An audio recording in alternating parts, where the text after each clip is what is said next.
Hey guys, what is up? Welcome back to my channel, and if you're new here, hi, my name is Isabel. Welcome. So today I'm gonna give you guys a quick little update of everything. It's gonna be, when I say quick, it's gonna be quick. We're just gonna get right into it, but before that, I'm just gonna tell you guys what I'm drinking today, because I know that you guys do like to hear what I'm drinking, apparently, I think. Anyways, it is a venti iced pumpkin latte, and then I tell them to add mocha. I don't know why, I just really love it, and yeah, it tastes really good. So let's just get right into this. A lot of people know and a lot of people don't know, but I am back in Washington. I came back a few weeks ago. I'm just gonna give you guys a quick rundown of everything that happened. This video should probably be like 10 minutes, hopefully less. I haven't uploaded for an entire month. I'm gonna tell you guys why. I have a really good reason. Well, I think it's a really good reason. And yeah, and I kind of just been giving myself time too. So let's get into it. So basically, while I was out in Arkansas, I ended up going to see my friend who is out in Houston, who just got a place out there. Well, I had been having a lot of stomach issues when I was in Arkansas. Like, there were days where I couldn't even really get out of bed. Like, it was pretty bad. And I kept just saying, oh, it's just stress, because that's just what I always thought it was. Because when I was like 16, 17, I went to the doctors for stomach pain before, and they were like, well, there's nothing wrong, it's probably just stress. Well, this time around, I thought it was a little bit more, because I was throwing up, and I usually don't throw up when it comes to my stomach. Like, you know, I just felt something was wrong, and my back was hurting. And it wasn't like my entire back, it was like I don't even know. I was really worried it was like something wrong with my kidney, because I looked it up online. That's why you don't Google stuff. And it kind of scared me. I was like, oh my God, like, what's going on? Is my kidney okay? I just didn't feel good about it. So, anyways, I left Arkansas. I was going to see my friend out in Houston.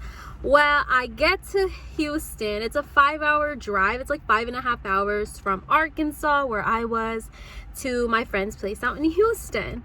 And it was a pretty uncomfortable drive. Like, I feel like I have a high pain tolerance. I don't really know if I do or don't, but it was really terrible. Like, I was in so much discomfort, and I don't even consider that a long drive, just because I drove from Cali to Arkansas within like 2 days, 2.5 days maybe. And that was me being lazy. Anyways, so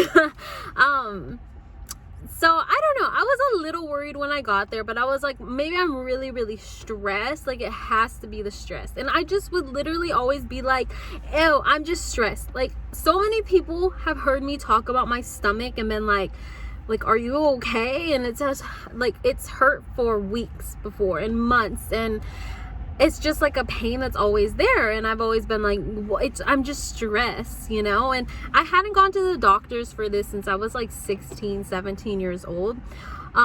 So when I get to Houston, I was in a severe amount of pain, and I was like, I just need to sleep it off. I think I'm just really stressed. It'll be nice just to sleep, you know, and get myself together. Well, the next day I woke up, I didn't really sleep through the night. I was in so much pain, and I was throwing up the next day. So I decide, you know what, I'm gonna go to a clinic out here and get seen. And it took a lot for me to make that decision, because I didn't have my medical insurance information. Like, you know, I just wasn't prepared for something like this, because I never really plan on going to the doctors. I don't think anybody does, but like, I will go out of my way to not go to the doctors, because I just don't want to deal with that. Like, I don't really have a phobia of them. I don't know, like, they couldn't fix me when I was 16 or 17, so I feel like I kind of just felt like, what do they know?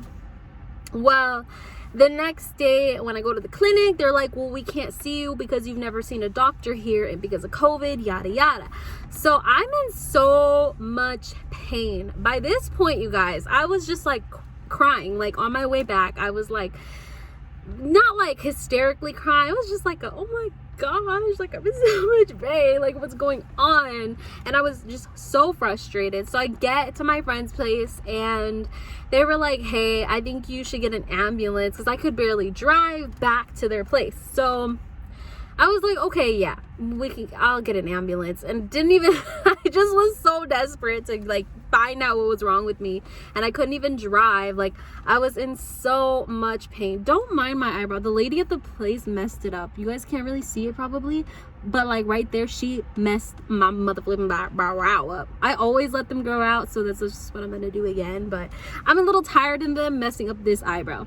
This has happened like 2 times, not the same person. Anyways, let's get back to the story. So basically I get the ambulance to the hospital. They see that I have gallstones. They're like, okay, we need to remove your gallbladder. And then how long has this been going on? Because your kidney is inflamed, like it's just not happy. I was like, well, it's been like a few weeks that my stomach has been hurting, but it has been going on for years. And they were like, are you a drinker, because your enzymes are really high? And I was like, no, like I'm not. And when I was telling them about my stomach at first, they were trying to convince me I was pregnant, or like they thought I was pregnant because of like what I was describing to them. And I just was like, no, I'm not pregnant. Like it's not pregnancy. So they did an MRI, a CAT scan, and they did an ultrasound. And also TMI, but my pee was like, it was the color of tea. It was so dark. And I was just very worried. I was super scared. I was just like, oh my gosh, like what is going on? So they got all the results back, see that I have gallstones, need to get my gallbladder removed. They're like, hey, tomorrow you're getting your gallbladder removed. I've never had surgery, so I was freaking out. I was like, oh my gosh, like like I was kind of scared, and I was there by myself. So if it wasn't just me, like if I had like, you know, my friend was there, but like if my family was there, it just wouldn't have felt so overwhelming.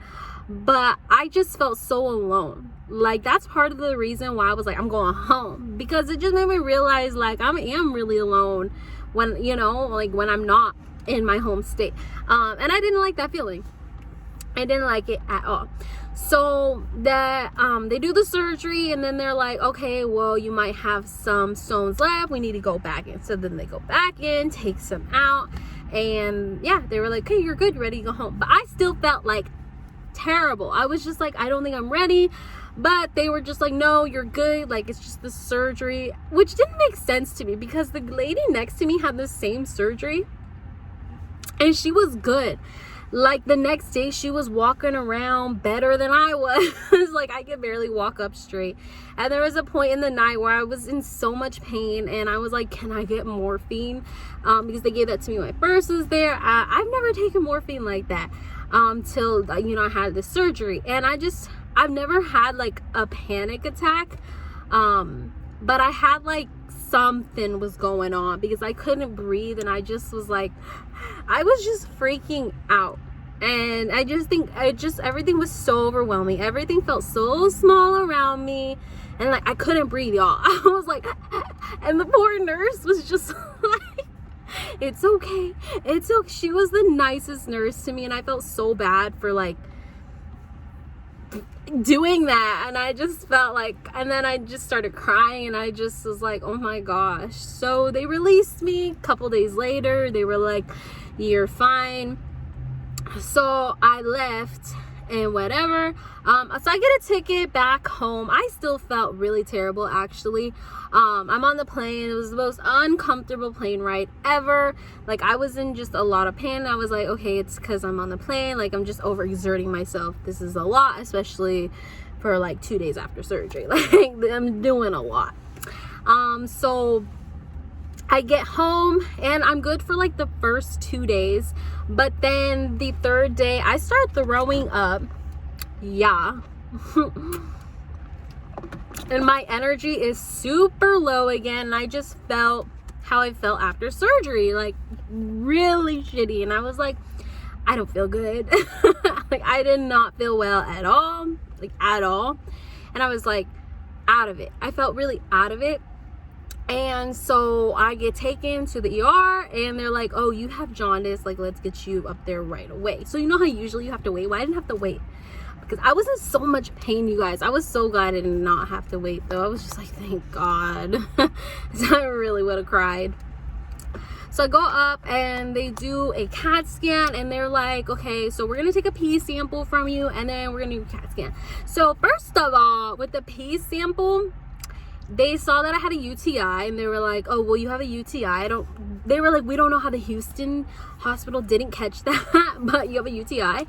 And I assumed that I had it before like my surgery because my pee was that dark orange color. And that's what really scared me. I don't know how Houston didn't catch it. Fuck Houston. I'm just kidding, sorry, but I feel like really were just trying to get me up out of there because I didn't have my insurance information. I feel like that's a part of it. Like, can't be taking up a bed if you ain't got no insurance is how it felt. They were treating me a little bit, and it didn't seem like they really understood how much pain I was in. I feel like they just were like, oh, we see this all the time, but like, no, it was crazy. And I can do pain. I can do stomach pain. But that was like a ridiculous amount. Going to my back? No. Okay, anyways. So,